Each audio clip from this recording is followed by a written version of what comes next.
আসসালামু আলাইকুম। কেমন আছেন? আশা করি সকলে অনেক ভালো আছেন। আজকে আমরা মাইক্রোসফট এক্সেলের সাম ক্যালকুলেশন নিয়ে আলোচনা করব। মূলত আজকের ভিডিওটি গার্মেন্টস সেকশনের সুইং প্রোডাকশন রিপোর্ট নিয়ে আলোচনা।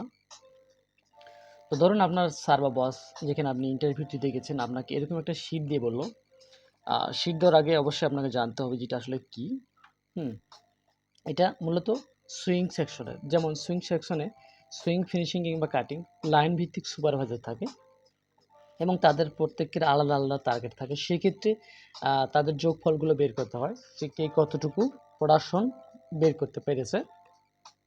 ধরেন এখানে তিনজনের তাদের প্রোডাকশন হচ্ছে এটা, আবার তার 10 ঘন্টার প্রোডাকশন কিন্তু এদিকে 550 করে হলে 500, এবং সে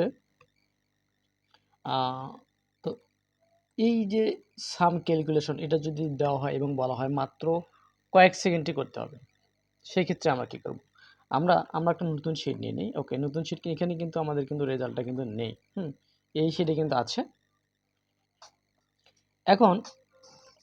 এখন যদি আমরা এখানে সমান সমানকে কল করার পরে সাম নিয়ে আসি, SUM সাম নিয়ে এইভাবে করতে চাই, তাহলে কিন্তু আমাদের অনেক সময়ের প্রয়োজন।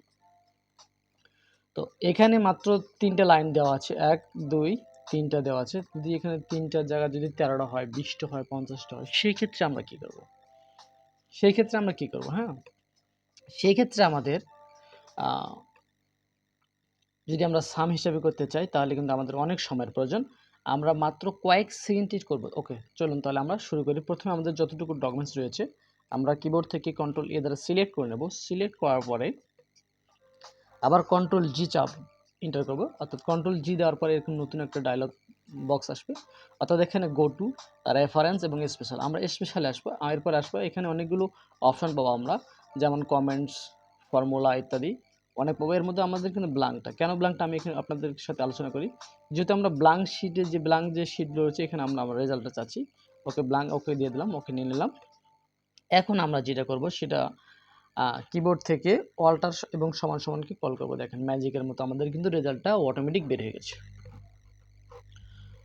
মাত্র 10-20 সেকেন্ডের মধ্যে কিন্তু আমরা যত বড় ডাটা শিট হোক না কেন, যত বড় সাম ক্যালকুলেশন হোক না কেন, আমরা এটা কিন্তু করে ফেলতে পারতেছি শুধুমাত্র এই ফাংশনটি অবলম্বন করার কারণে। ওকে, এই ছিল আজকের ভিডিও। মূলত ভিডিওটি একটি রিকোয়েস্টের ভিডিও। আশা করি ভিডিওটি আপনাদের অনেক কাজে লাগবে। নিজে শিখুন এবং অন্যকে শেখার সুযোগ করে দিন আপনার একটি শেয়ারের মাধ্যমে।